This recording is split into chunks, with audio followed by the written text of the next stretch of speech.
예를 들어서 첫 번째는 딸기 시럽 맞는 거야.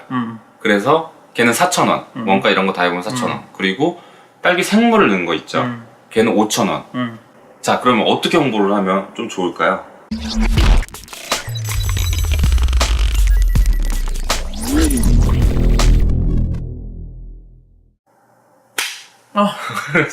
성향TV 심리학 채널 박량 김상입니다. 오늘은 제가 주제 말씀드리기 전에 김상 씨한테 질문을 하나 드릴게요. 네. 제가 김상 씨한테 100%의 확률로 10,000원을 준다. 네. 그리고 50%의 확률로 20,000원을 준다. 네. 그럼 뭘 선택하실 거예요? 저는 100%. 100%? 네. 그러면은 이번엔 반대로 네. 김상 씨한테 100%의 확률로 10,000원을 뺏어간다. 네. 그리고 50%의 확률로 20,000원을 뺏어간다. 그러면은 50% 확률. 50% 확률로. 네. 진심이셨어요? 네. 뭐 저희가 진짜 사전에 내가 뭐 할 거라고 얘기를 안 해요. 제가. 네네네. 네, 재미없을까봐. 네. 심리 테스트 같은 거예요? 아니요. 아, 그럼 뭐 하신 거예요? 말해줘야지. 이제 이제 말할 거예요. 이제 네. 둘참 말할 거야. 지겹게 들을 거 이제 그만 얘기하라 그럴 거야 이제. 제 성격은 어떤 거죠? 아니, 제 연애는 어떤 거예요 지금? 굉장히 정상적이고. 네. 뭐. 사람이 보통 이익보다는 손해에 민감해서 그래요. 아까 손해의 경우에 100%를 싫어하잖아요. 그렇죠. 내가 100% 손해 보는 상황을 나는 싫은 거야. 확률이 똑같음에도 불구하고. 근데 이익 같은 경우에는 확실한 이익이 좋죠. 이왕이면 동일한 상황이면 10,000원을 얻을 기회도 있지만 난 그냥 100% 확실한 10,000원을 가져가겠다. 확률상으로 똑같지만 내가 손해를 보기 싫어하고 이익은 확실히 하고 손해는 확실히 피하고 이런 성향 때문에 그런 거거든요. 사람은 예를 들어서 100만원을 받아서 얻는 기쁨은 1 정도래요. 근데 내가 100만원을 잃었을 때 내가 겪는 고통은 2. 동일한 100만원이더라도 내가 잃으면 행복이 이만큼 차감이 되는 거야. 그렇죠. 뭐가 그렇죠? 몰랐잖아. 그럴 것 같아요. 이런 걸 손실 회피 성향이라고 합니다. 말이 어렵나요? 네. 안 어렵. 어려운가 보네요. 네. 이 성향, 이 사람들의 본질적인 성향은 여러분들이 설득 상황이나 영업 상황에서 써먹을 수가 있어요. 그러면 이렇게 물어볼 수 있겠죠. 너는 써먹어 봤냐? 저는 실제로 잘 써먹었어요. 저는 GS25의 슈퍼바이저였어요. 여기는 롯데백화점의 뭐 그런 거였고. 네. 근데 이제 평소에 영업 전략 같은 거 있으셨어요? 롯데백화점에서? 네. 근데 갑자기 없어요. 직무 없어. 인터뷰가 됐어. 없어요? 네네. 메이요? 네. 그래서 제가 이 GS25 슈퍼바이저 시절에 이 손실 회피 성향을 사용해서 어떻게 좀 효율적으로 업무를 처리했나 요거에 대해서 말씀을 드리겠습니다. 그 GS25 슈퍼바이저는 OFC라고 부르는데 이 OFC들의 주 업무 중에 하나는 점포의 이익을 업시키게 도와주는 거예요. 그러려면은 이 점주분들을 좀 설득을 해야 되겠죠. 왜냐면 의견 충돌이 좀 있어요. 내가 생각했을 때 이게 이익이 100% 올라갈 것 같은데 점주님은 나는 그렇게 생각 안 하는데 그러면은 이제 나는 함부로 나는 뭐 어떻게 할 수가 없거든. 그렇죠. 제가 근무를 하던 2015년에 핫이슈 뭐 있었죠? 2015년에? 네. 그때 메르스가 터졌어요. 아, 네. 네네. 그 메르스가 터지면 뭐가 많이 나갔겠어요? 마스크. 그렇죠. 네. 요즘은 미세먼지나 이런 것 때문에 마스크가 조금 편의점에서 재고를 많이 확보해 놓는 것 같은데 그때 당시만 해도 뭐 그런 게 없었어요. 그래가지고 보통 점주님들이 마스크나 뭐 위생용품 이런 거를 쟁여놓는 거를 되게 싫어했어요.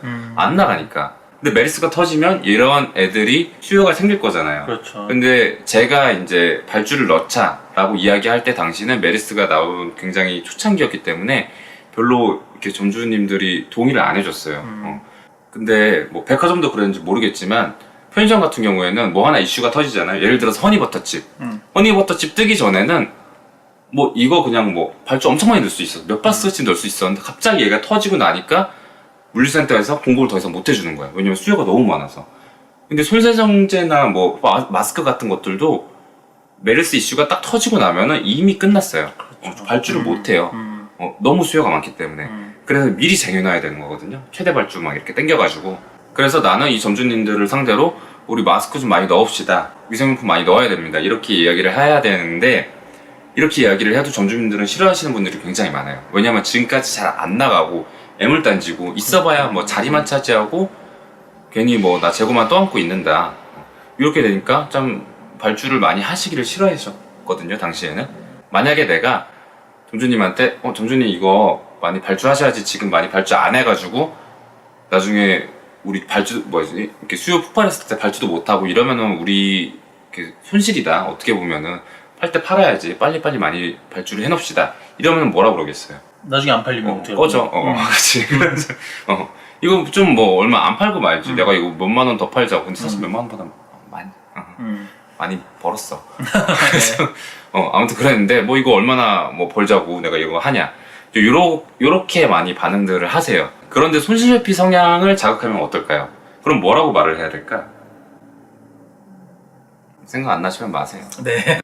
이런 식으로 저는 이야기를 했었어요. 경쟁점이 CU가 있으면 옆에 CU는 제가 봤을 때 마스크 한 200개는 발주할 것 같아요. 그럼 손님들이 다 CU로 뛰어가겠죠? 마스크가 안 그래도 마진율이 굉장히 높은 상품인데 마스크를 팔면서 분명히 또 다른 상품도 병매가 일어날 거예요. 그러면 우리는 2중 3중으로 손해를 보는 겁니다.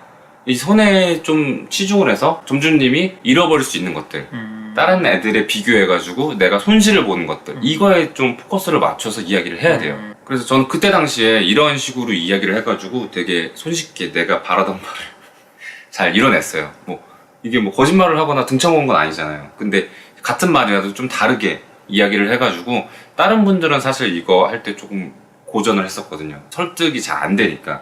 그래서 저는 이렇게 해가지고 좀 손쉽게 했던 기억이 있습니다. 그리고 추가적으로 내가 간절하거나 이런 게 보이면 안 돼요. 예를 들어서 점주님 제가 돈 벌자고 하는 거 아니잖아요. 이거 한다고 제가 뭐 인센티브가 나오는 것도 아닌데 나는 우리 점포 수익을 높이려고 이렇게 하는 겁니다. 그러니까 점주님도 한번 제 이야기 들어보고 잘 생각해보고 나중에 한번 알려주세요. 그러고서 뾰로롱 이렇게 사라져야 되지.